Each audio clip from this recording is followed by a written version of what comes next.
Vidéo rapide parce que nous avons des bonnes nouvelles sur le front du virus, qu'on n'a pas le droit de dire, le chat chinois. Une étude coréenne est sortie, elle semble confirmer que vous ne pouvez en fait pas être réinfecté par ce virus, ce qui est logique, et c'est ce qu'on attendait, et c'est ce qui était étrange depuis le début de cette crise. On peut être réinfecté par un virus si vous ne développez pas des anticorps, ou si le virus en fait mute tellement vite et devient tellement différent que que la souche qui vous avait infecté, pour que cette nouvelle souche mutée, eh bien, vous réinfecte. Très bien.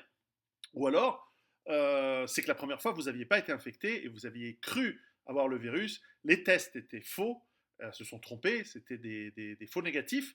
Et à ce moment-là, vous êtes en fait pas réinfecté, mais vous êtes infecté pour la première fois. Vous pensez être la deuxième, mais c'est la première fois. Bref.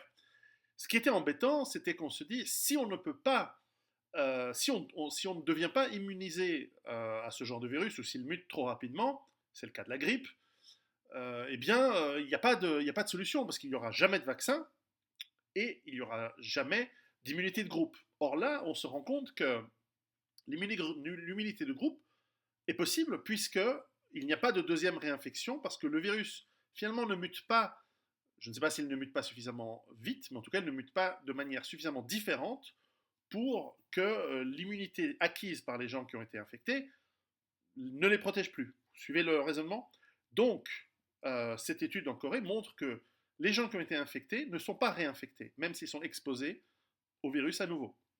Et donc, cette étude est une grande bonne nouvelle, puisque ça veut dire que nous n'aurons plus besoin de confinement, nous n'aurons plus besoin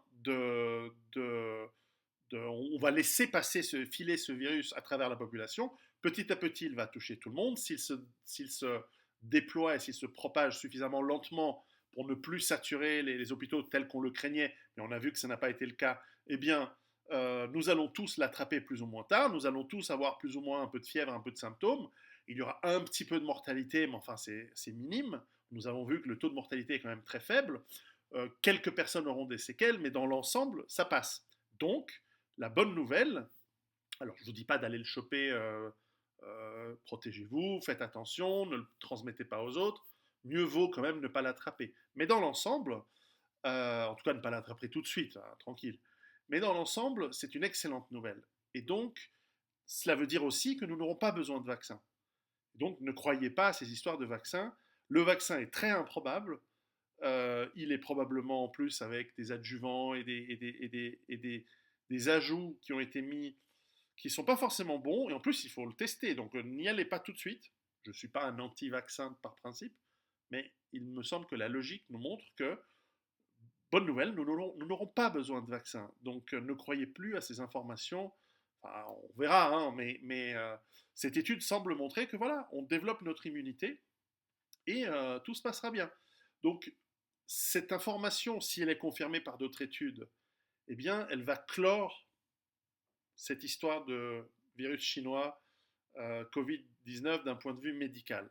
Il reste la crise économique, il reste les répercussions politiques, il reste les répercussions de volonté de contrôle et de surveillance et de mise en esclavage des populations. Ça, c'est un autre problème, c'est un autre sujet.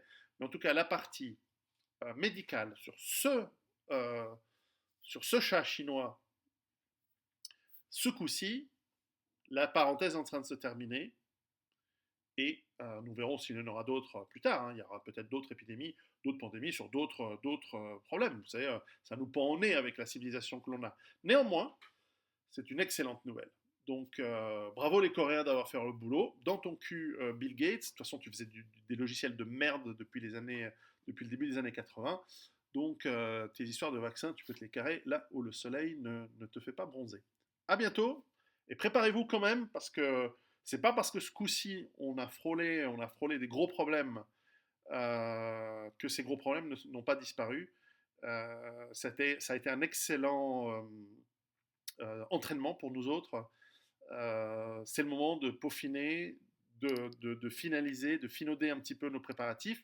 C'est le moment aussi d'en parler autour de nous. Je crois que les gens sont réceptifs et il faut faire attention qu'ils ne se disent pas que maintenant que cette crise se termine, qu'ils se disent ah bon, bah, c'est fini, il n'y en aura plus. Il y en aura d'autres. Ce sera peut-être pas des pandémies, ce sera peut-être des chocs pétroliers, ce sera peut-être des crises économiques, ce sera peut-être des catastrophes naturelles. On ne sait pas. Ce sera sans doute des crises. Nous entrons dans une grande dépression hein, économique. Donc, continuez à vous préparer et en tout cas, bravo à tous pour tout ce que vous avez fait ces 3 derniers mois.